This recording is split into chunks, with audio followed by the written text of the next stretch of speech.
Supreme കോടതി വിധിയാണ്. സർക്കാർ തീരുമാനിച്ച തീരുമാനമല്ല. ഞാൻ നടപ്പാക്കിയാൽ മതിയായിരുന്നു. ഡോക്ടർ ബി ജയരാജ് അല്ല, ശബരിമല വിധിയിൽ സർക്കാർ പറഞ്ഞു ഇത് സുപ്രീം കോടതിയുടെ വിധിയാണ്, നടപ്പാക്കാതിരിക്കാൻ പറ്റില്ല എന്ന്. മറ്റു വിധികളിൽ അങ്ങനെ അല്ലായിരുന്നു സംസ്ഥാന സർക്കാർ നിലപാട് എന്നാണ് പറഞ്ഞത്. അപ്പോൾ താങ്കൾ പറഞ്ഞു അത് ജനങ്ങളിൽ ഇറങ്ങി അതായത് തിരുത്തൽ വരുത്തുമ്പോഴും അത് പറയുന്നുമില്ല. മഞ്ജുഷ്, രണ്ട് രീതിയാണ്. അതാണ് ഞാൻ വ്യക്തമാക്കിയത്. സുപ്രീം കോടതി വിളിച്ചു പറഞ്ഞെന്ന് പറഞ്ഞിട്ട് എല്ലാ സ്ഥലത്തും ഒരേപോലെ നടപടിയെടുക്കാൻ പറ്റില്ല. കാര്യം രണ്ട് രീതിയാണ്, രണ്ട് രീതിയിലുള്ള.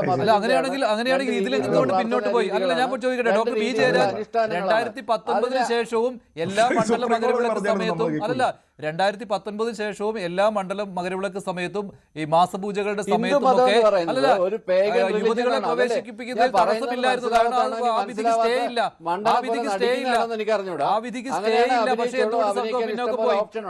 അല്ല, ആ വിധിക്ക് സ്റ്റേ ഇല്ല, ശബരിമല വിധിക്ക് ഇതുവരെ സ്റ്റേ ഇല്ല. പിന്നെ എന്തുകൊണ്ട് സർക്കാർ പിന്നോട്ട് പോയി? ഇത് പേഗനാണോ സെമറ്റിക് ആണോ എന്നൊന്നും അല്ലല്ലോ.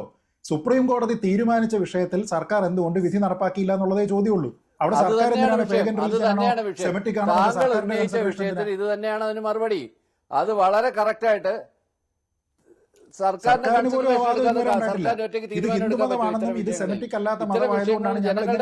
ജനങ്ങളുടെ ഫീഡ്ബാക്ക് അറിയാതെ ഒരു തീരുമാനം എടുക്കാൻ പറ്റില്ല.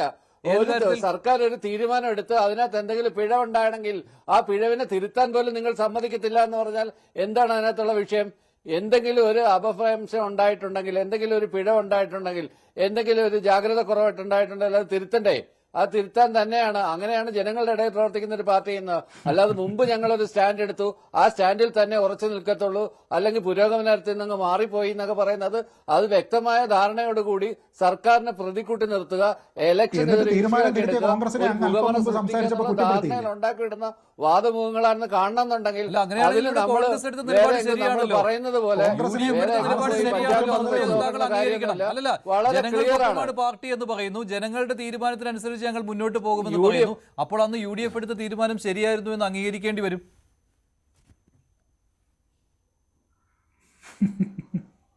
UDF എടുത്ത തീരുമാനത്തിനെ കുറിച്ച് അല്ലല്ലോ ഇവിടെ ചർച്ച ചെയ്യുന്നത്. ഇവിടെ ബെഞ്ച്